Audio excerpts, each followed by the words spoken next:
Здравейте, аз съм Фабио 12451 от StarBG и днес ще ви покажа как може да си промените темата на Facebook страницата. Изобщо на Facebook. Така, единството, което ще ви трябва е Google, защото аз знам само как става на него.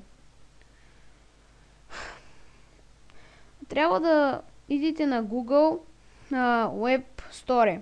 Ще има линк в описанието. Когато идете в сайта, цъкате на социални контакти и общуване.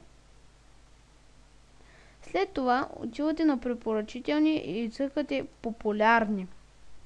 Аз така го търся. И ето това тук. Facebook Themes. И така. Тук ще ви излезе добавяне, защото аз вече съм го добавил. И вие цъкате на добавяне.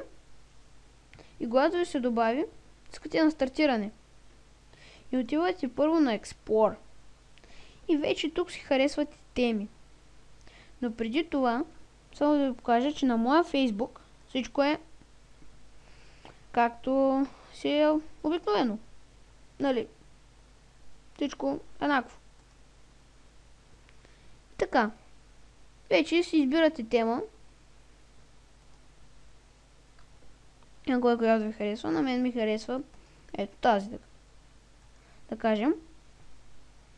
Давате на Install и вижте какво става. Плюс. И готово. Всичко е променено. Ако искате да я махнете, отивате на Install и давате на Delete. И е готово. И си избирате теми. Надявам се, че съм бил полезен. И това беше от мен. Чао!